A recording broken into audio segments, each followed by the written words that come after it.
Vamos, hoy día es jueves. Bien. Aquí estamos de nuevo. Los jóvenes y algunas personas mayores tratando de conversar de algunas cosas que pasaron en el fútbol chileno y mundial con el afán de opiniones nomás, de vivir la memoria, de tomarnos un café. Hoy día hace mucho calor. Tomarnos un café conversando, una bebida conversando. Pero vamos a hablar hoy día de el verdadero Colo Colo, dijiste, 1973. ¿Sí? Así es, Oscar.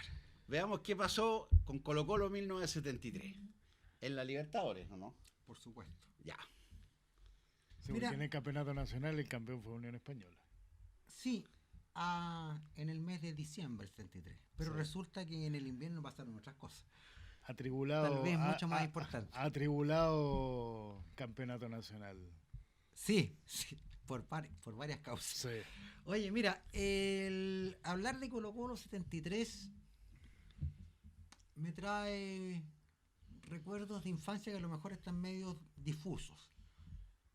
Yo en aquella época tenía 7 años, pero sí con el tiempo lo he podido analizar, estudiar, leer y ver algunos videos al respecto. Mira, ese equipo de Colo Colo 73, como muy bien dice mi colega José Gabriel,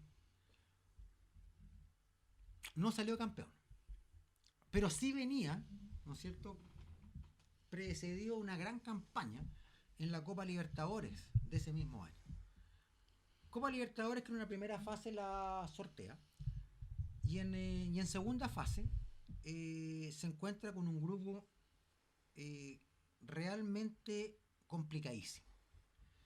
Le toca, después de haber pasado a la fase preliminar, con Botafogo y con Cerro Porteño. En aquella época, cuando Cerro Porteño era inexpugnable. Cerro Porteño, el equipo más popular de Paraguay, al menos en esa instancia. En ese tiempo. Sí, no hay que desconocer el poder de Olimpia. Sí, pero a posteriori. Sí, a posteriori. Sí. Pero en ese instante Cerro Porteño era como el Colo Colo en Chile. En el Paraguay. Y se enfrenta también con un equipo brasileño de gran nivel que era Botafogo. Era Botafogo. Y estoy hablando del Botafogo, por ejemplo, de Zico. Ahí aparece Zico.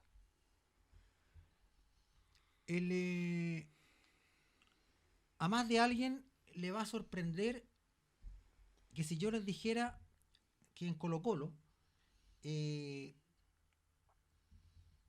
primer partido con Botafogo fue en el Estadio Maracaná y Colo Colo ganó. Ganó en Maracaná. Uno de los goles lo hace Francisco Chamaco Valdés, que todavía me recuerdo, fue un tiro libre.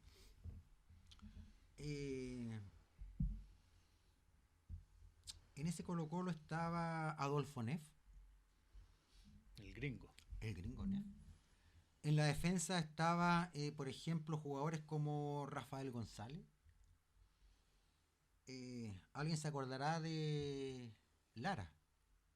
Un mediocampista de contención. Alfonso Lara. Guillermo Páez. Que a lo que se movía le pegaba. Era un 6 de aquellos. Oye, era pero realmente, o sea, solamente comparables con jugadores como Conte en Italia, por ejemplo, como Gattuso en el mismo Italia. Era un jugador, yo me acuerdo, hablar de Guillermo Páez era impasable. Sí. Pero ojo, solamente pasaban por arriba, porque sí, por abajo imposible. Sí. Ya, pero ojo, había una segunda instancia en que, por ejemplo, Guillermo Páez también era un excelente creador de fútbol. No era solamente contención, era también creador. No era solo patadura. No, salía jugando. Nada, José Gabriel. Sí. Y hacía una excelente dupla con Francisco Valdés, que aquí se le llamaba el Chamaco Valdés. Una tremenda dupla. Esa de decir Páez y Valdés era como probablemente los predecesores de lo que después fue Vasconcelos con Caselli, por ejemplo, las grandes duplas. Menotti por ahí le llamaba las pequeñas grandes sociedades, ¿verdad? Por ahí va el tema. Y en la delantera, realmente contundente, con los solos nombres de Carlos Caselli, de Leonardo Vélez, hacía temblar a cualquier defensa. Botafogo fue víctima de ese equipo, y en el mismísimo Río de Janeiro. Gana Colo-Colo por 2-1. Desgraciadamente ese partido dejó tan desgastado a Colo-Colo que posteriormente se enfrentan a Cerro Porteño en el Estadio Defensores del Chaco. Ha ido primero a Paracaná y después ir a parar al Defensores del Chaco, realmente es como para no dársela a nadie. A nadie. Colo-Colo pierde por 5-1. Pierde por 5-1 por razones obvias. Un tremendo desgaste en el primer partido. Es lógico que los jugadores llegaron muertos a Asunción. Pues bien, se llega a la instancia definitoria aquí en Santiago, en el Estadio Nacional, contra Botafogo. Colo-Colo tenía que por lo menos sacar el empate. Ustedes me van a decir, sí, Colo-Colo empató 3-3. Sí, pero para llegar a esa 3-3, caramba que costó. Tanto costó que Colo-Colo parte ganando por 2-0 contra Botafogo en el Nacional. Y Botafogo empieza a demostrar por qué era lo que era en Brasil. Por qué era Zico lo que era Zico. Y da vuelta. De 2-0 en contra, pasa a ir ganando Botafogo por 3-2. Ahí todo lo que siempre dijo Julio Martínez, que el 2-0 es el peor resultado en el fútbol. El resultado más peligroso que existe, porque te hacen el descuento y viene uno o dos más al tiro. Claro. Ese es el ejemplo más palpable. Sí. Tienen que haber quedado unos 10 minutos, si es que, y Leonardo Vélez hace el empate, el 3-3. El estadio se vino abajo y Colo-Colo clasifica a la final de la Copa Libertadores. Había pasado dos tremendos escollos. Grandes. Pero faltaba uno gigantesco.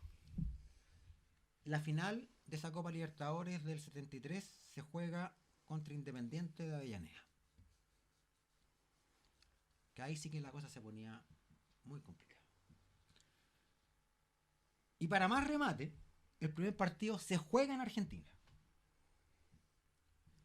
Tiene que ir Colo-Colo a jugar a Avellaneda.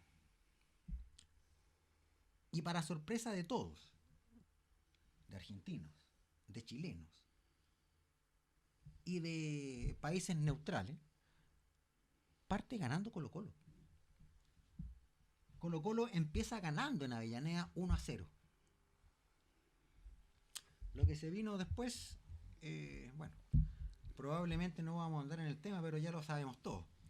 El empate que logra Independiente, y esto sí es objetivo, en la época actual es un gol tremendamente viciado. Si en esa época hubiera existido el VAR, Colo-Colo es campeón de la Copa Libertadores.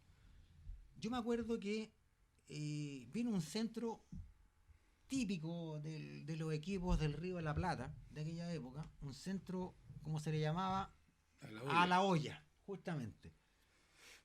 Armar la tole-tole en el área chica. Y la armaron. Tanto es así que metieron a Adolfo, el gringo Neff, así le decían, lo metieron adentro del arco. A puros empeñones. Así fue. Y logra empatar Independiente. Todos probablemente consideran conmigo, bueno, por último ya, si no pudieron ganar, pero un empate en Argentina, en Avellaneda más encima, era un excelente resultado, sí. Pero Colo-Colo quedó con gusto a poco. Porque los jugadores se dieron cuenta de que eran superiores a Independiente. Aunque en Independiente hubiera estado Bocchini, aunque en Independiente hubiera estado Bertoni, Colo-Colo aparentemente era más. Bueno, no cabía duda que en Santiago las cosas iban a cambiar. ¿Y en qué estuvo?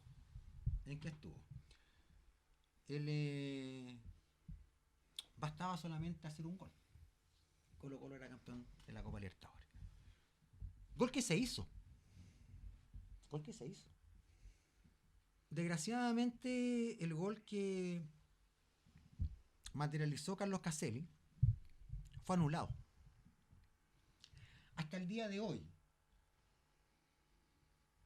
nadie me ha dado una respuesta concreta de cuál fue la razón exacta por la cual a Carlos Caselli se le anuló ese gol. Que era gol para ser campeón de América. Colegio se lo anularon. Claro. Ahí está la razón. Po. Y el árbitro, que yo todavía, por lo que he leído y después vi las imágenes, era un árbitro uruguayo de nombre Ramón Barreto. No sé si les suena. El famoso Ramón Barreto. Anula el gol y ese partido termina 0-0. ¿Qué otra cosa quedaba? Que era un partido de definición. En cancha neutral. Aquí sí que yo te digo aparentemente neutral, ¿ya? Porque no era una cancha brasileña, no era una cancha paraguaya, ni mucho menos. Había que ir a definir al Estadio Centenario de Montevideo. Es lo mismo que yo te digo, si Sin no cuesta nada llegar a Asunción desde Buenos Aires. y menos a Montevideo. Sin comentarios. Bien. La Conmebol y sus arreglines siempre han existido. Oye, ojo, Colo Colo fuerza. Bueno, yo soy que pelea con los dirigentes, ya. Bien, yo soy responsable de mi dicho, ya. Vale, bien.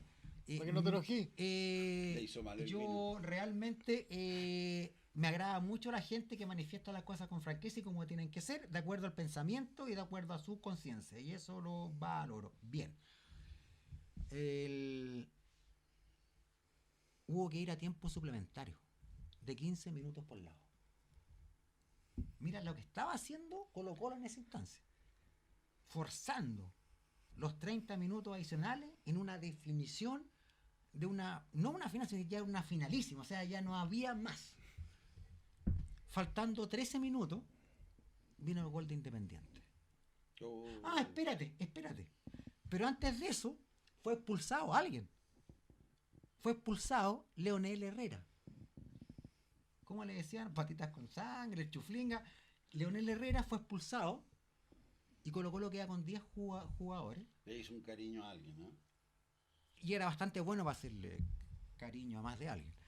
Y los de Unión Española lo saben perfectamente porque en esos partidos no lo pasaban pero nunca. Oye, y los de la U menos. Y después de ese incidente, Leonel Herrera tenía que hacerse un nombre Herrera, se lo hizo en el fútbol. Y se lo hizo en esas instancias. Y sin pelota siempre. Bueno, vino esa expulsión y poco rato después hace el gol Independiente. Faltaban 13 minutos. Campeón de la Copa Libertadores, Independiente de Avellaneda, subcampeón Colo Colo. Tremendo equipo. Ojo, yo no voy a desmerecer lo que hizo Colo Colo en el año 1991 bajo la dirección de Mirko Josic, que también en ese caso sí ganó la Copa Libertadores y la ganó muy bien porque le ganó primero en la semifinal a Boca Juniors.